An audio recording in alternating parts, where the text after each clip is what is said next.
Chargers and Rivers after the sack.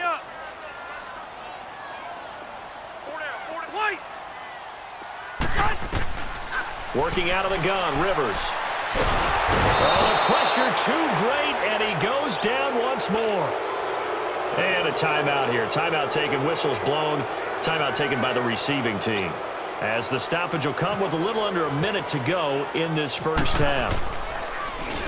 On now, Kaiser, the punter, sending it away. Oh, and what a play on special teams here. This is going to be down inside the 5, all the way down at the 2-yard line. And now Oakland ready to take the field. And what do you think goes on here in this situation? If you got the football, you're trailing, you're back in your own territory with just a little time. Do you try something? You're thinking about jump-starting your team, right? You just mentioned it. They're down. They're trying to get back into the game. But you got to figure, if something goes wrong, you may have put yourself in a spot where you may not be able to come back in the second half. Managing risk, this is a big decision here. So he was past the line of scrimmage when he threw it. And as they say, that's a no-no. Got to be able to understand where you are on the field and not cross the line before throwing the ball downfield. So they'll come up after the incompletion for second down. Hey, 7:34. They'll throw again from their own end zone. They got his man complete. That one goes for 36 yards. There will always be a place for methodically marching the ball downfield, but when you can pick it up in big chunks and strike like that, have explosive plays, that's often the difference in winning and losing.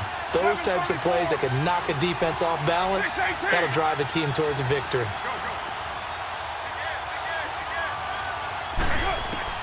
Throwing on first down is Carr.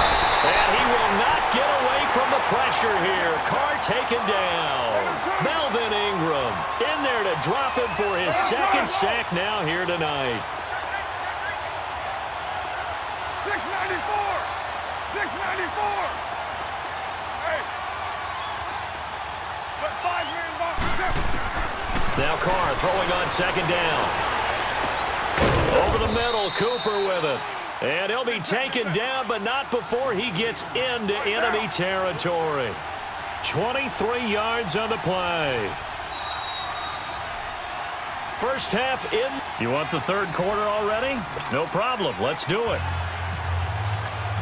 And we welcome you back live now inside the booth alongside Charles Davis. I'm Brandon Gordon, set and ready to rock for the third quarter. Out comes the Raiders offense. They'll go on offense first to start quarter number 3. They're close game, but they're going to need to do a little bit better probably here in half 2, no? I would agree with that totally. I would guess it in the locker room. They talked about cleaning up some of the errors, but overall I think they wanted to be positive with them. Guys, we're right there. Just not playing as well as we need to.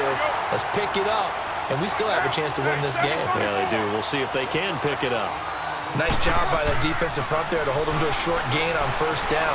Well played, I must say. Yeah, only getting 1 yard. There was no room to run. And he'll go out of bounds across the 35-yard line. 12 yards there as they keep this drive rolling. It's another first down. 694.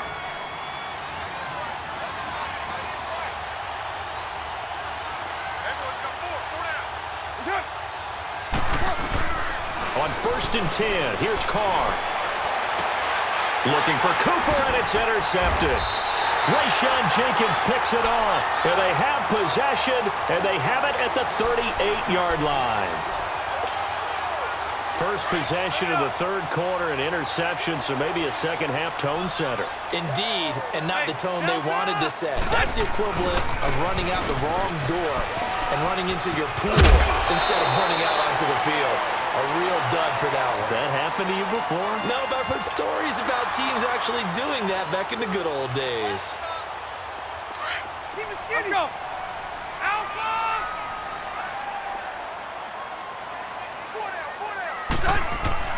Rivers now to throw on first down. And this one complete to Virgil Green. And he's brought down after a good gain. A good pickup there at 22. And after that completion, you can understand why so many teams in the league are emphasizing speed on defense at every position. The tight ends have created so many tough matchups now. If you can't run with a tight end as a linebacker, this is going to be the result every time. And he takes it in for a Charger touchdown. Melvin Gordon, 30 yards. And the interception by the Chargers D leads to a touchdown.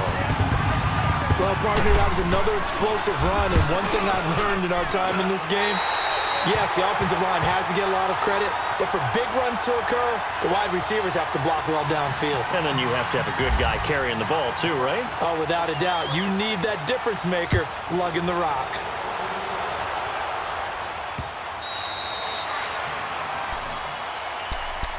And now here come the Raiders. And following the interception, just any interception, are you a little bit more cautious when you start that next drive, or no, you just throw that out the window?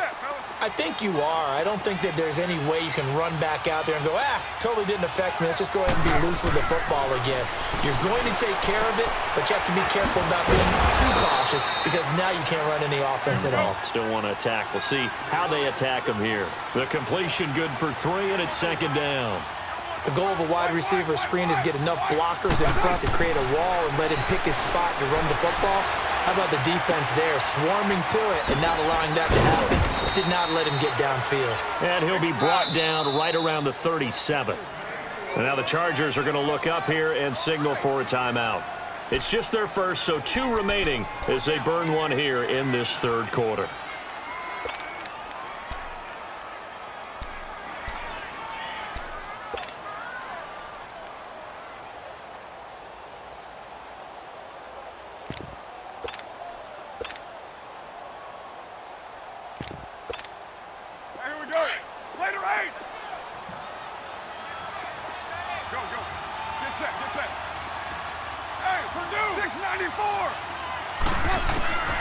Shotgun now for Carr. That is incomplete. They were trying to get it to DeAndre Washington. And that'll bring up second down. You know, despite the scoreline, I think they've got to like where they are here. They're on the road and just one big play away from getting right back in this game. I'm going to follow right along with you because the spot they're in now is a credit to their defense. They've kept them in it by making the plays that they've made, and that just means you're one big score away from being right back there. Now the question is, can this offense step up and make that play? Because that's been an issue for them in this game. So from Charger territory now, here's a 1st and 10 at the 48-yard line. On 1st and 10, Carr out left side here to Bryant. And he'll be taken down at the 44-yard line. That throw good for 4. It's second down.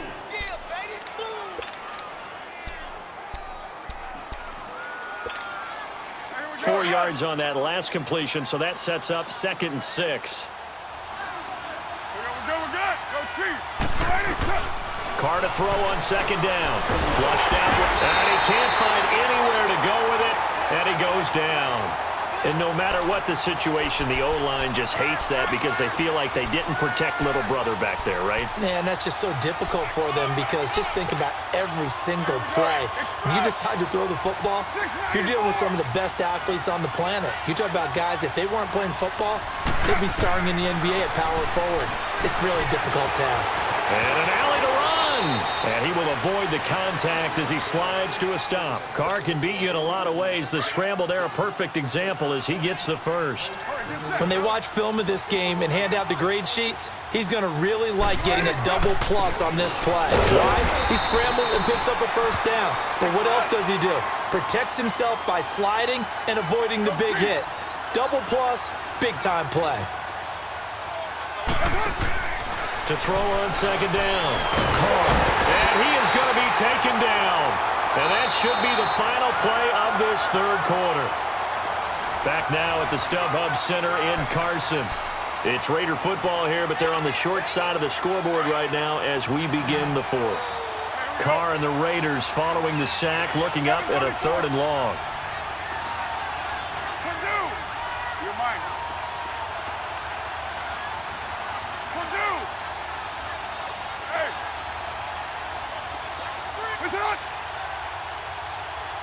694. Throwing his car on third down. Throwing the out route and complete. It's Nelson.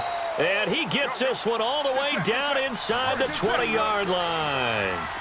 They convert on third with a gain of 22. You're mine. White. Go. Get set. Get set. Into the red zone. It's Carr. Open man and Switzer complete. And he'll go down here at the 12-yard line. 5 yards on the catch there. Brings up second down. When you see zone defense and you know you've got a drag route on as your primary call, you've got to be really careful as a passer about how far you let your guy go because he might wander into some tough coverage. On second down, Lynch. And he'll be brought down here at the 3-yard line. And now the Chargers are going to signal for another timeout. That's going to leave them with just one remaining here in this fourth quarter.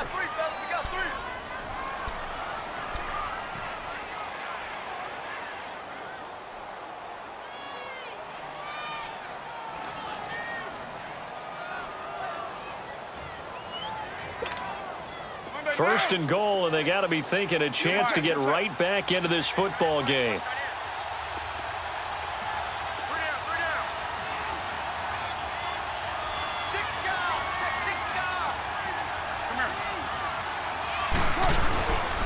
They'll run with Lynch. And he's going to get this back to the 3-yard line and no further. They'll say no gain on the play, and it'll be second and goal. No gain on that run, and while the team is down, there's still time to come back and win the football game. If I'm the offensive coordinator, though, I've got to think about moving at a faster pace and maybe opening things up a little bit and throwing it a little bit more. They'll wind up losing 3, and now it's third down. Defensively, I think they can smell a stop ball right around the 5 here. And for a third time tonight, he's intercepted. Picked up by the linebacker, Jatavis Brown. And to the 12. That's where it stops. The return is halted at the 12-yard line. Intended that time for Cooper. So Rivers will lead the Chargers up 1st and 10 at their own 12-yard line. He'll start on the ground. This is Gordon on first down. And able to get this one out just shy of the 25 at the 24. Give him 12 yards there. The Chargers have a first down. Do my eyes deceive me, or is he getting stronger as this game moves along? Burst seems just as good here in the 4th as it was way back in the 1st, doesn't it? I do believe someone put a lot of time in the offseason. There goes Melvin Gordon. The 40, 30, past the 20. Touchdown, L.A. Melvin Gordon, 76 yards. And the Chargers are going to add on to their lead. And he certainly played a pivotal role with those 2 TDs and why they're up on the scoreboard right now. Well, someone's all about winning, aren't they? Because he's not worried about the numbers. Sure, it's great to have 2 touchdowns. But the bottom line is what he's doing is contributing to their lead. He wants to continue to do so.